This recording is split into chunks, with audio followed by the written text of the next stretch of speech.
오늘 말씀은 신명기 18장 1절에서 14절입니다. 안정적인 목회를 하고 있는 목사님이 계셨습니다. 이 목사님은 고등학교 동창생이 젊은 나이에 세상을 떠나게 되었죠. 친구의 그 장례식을 찾아 수십 년 만에 고교 동창을 만나게 됐습니다. 친구들 중에 믿는 친구가 있겠지 생각하고 물어보니 단 한 명도 믿는 친구가 없었습니다. 그래서 이 목사님은 친구들에게 마누라를 따라서라도 교회에 나가라고 했더니 그 친구들 마누라도 안 다니는데 이 소리를 듣고 이 목사님은 안타까웠습니다. 이것이 마음의 짐이 되었던 것이죠.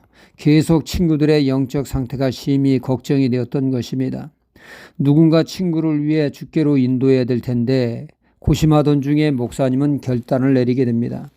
안정된 목회를 사임하고 고향에 내려가 동창은 물론 불신자를 전도해야겠다는 마음을 먹고 실행하게 됩니다. 불신자들에게 전도하는 사역으로 흔히 도시 선교라고 하는데 이 일에 나선 것입니다. 불신자들을 전도해달라고 하는 부탁을 받으면 믿기까지 성경을 가르치며 불신자들만을 상대로 하다 보니 경제적인 어려움이 있을 수밖에 없었습니다. 2명의 입양아로 자녀가 4이나 되니 삶이 쉽지 않았습니다. 그래도 이 일을 할 수 있었던 것은 알게 모르게 목사님의 사역을 아는 이들이 후원을 해서 빠듯하지만 생계를 이어가며 사역을 감당하고 있다는 것입니다. 후원자들의 도움이 이 목사님의 도시 선교를 가능하게 하고 있다는 얘기입니다. 이 땅에 육신을 덧입고 사는 한 먹고 사는 문제 결코 무시할 수 없습니다. 금강산도 식후경이란 말이 있지 않습니까? 아무리 아름다운 금강산 풍경도 밥을 먹은 후에야 구경을 해야 제대로 볼 수 있다고 하지 않습니까? 성경은 분명 영적인 것을 가르치는 말씀입니다. 그렇다고 육적인 필요를 무가치하게 여기지는 않습니다. 육신의 필요 또한 귀중히 여기고 있죠.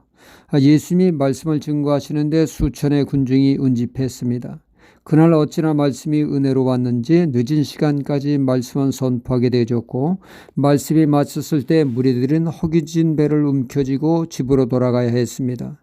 이때 주님은 말씀으로 영혼을 먹이시고 이어 오병이어로 허기진 군중의 배를 채워주시는 은혜를 베푸셨습니다.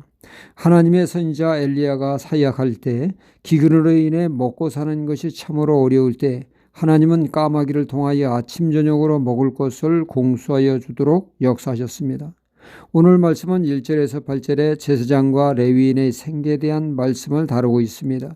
일반 이스라엘 백성들은 각 지파대로 땅을 분배해 주었습니다.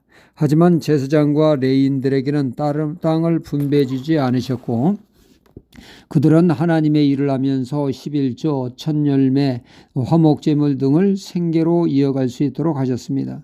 이렇듯 하나님은 생계에 깊은 관심을 가지시고 이를 법으로 규정하신 것입니다.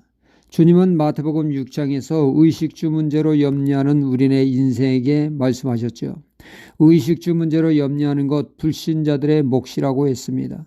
하나님은 공중나는 새까지 이름 모를 하찮은 들풀까지 입히시고 먹히시는 하나님이라 말씀하시며 하물며 하나님의 자녀에 대한 하나님의 보살핌은 어떠하겠느냐고 말씀하셨습니다. 그러시면서 하신 말씀이 바로 마태복음 6장 33절의 말씀이죠. 너희는 먼저 그의 나라와 그의 의를 구하라. 그리하면 이 모든 것을 너희에게 더하시리라 말씀하셨습니다. 그러니까 이 말씀은 땅의 필요를 체험받는 것은 눈을 들어 하늘의 것을 추구하는 것이라는 말씀입니다.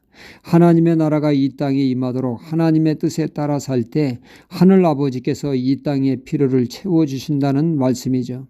하나님의 뜻을 무시하고 땅의 것만 추구하는 것은 땅의 기근을 부채질하는 격이 되어집니다. 학개서에 보면 이스라엘 백성들이 하나님의 성전을 짓다가 이런저런 이유로 중단을 했습니다. 상황은 이제 그들이 마음만 먹으면 얼마든지 지을 수 있는데도 이 핑계 저 핑계를 미루며 그들의 생업에만 몰두하게 되어집니다. 그런데 그들의 삶이 마치 밑빠진 도구에 물을 붓는 격으로 늘 허덕이는 삶을 사는 그들에게 학개 선지자가 한 말씀은 마태복음 6장 33절 그의 나라를 구하라 그리하면 복이 임할 것이라는 말이었죠. 먼저 성전을 지으라고 말이죠. 먼저 그의 나라를 구해 수지맞은 사람은 바로 솔로몬 아니겠습니까? 하나님의 나라를 잘 통치하고자 하나님의 제어를 구한 것에 하나님은 매우 흡족하게 여기시고 그가 구하지 않은 것까지 풍성히 채워주시는 은혜를 베푸셨습니다. 하나님은 우리의 영적 성장에 깊은 관심을 가지시고 우리를 이끌어 주십니다. 아울러 하나님은 이 땅에서 우리의 필요를 누구보다도 잘 아시고 채워주시기를 원합니다. 그 은혜를 누리는 비결은 먼저 그의 나라를 구하는 삶입니다. 할렐루야.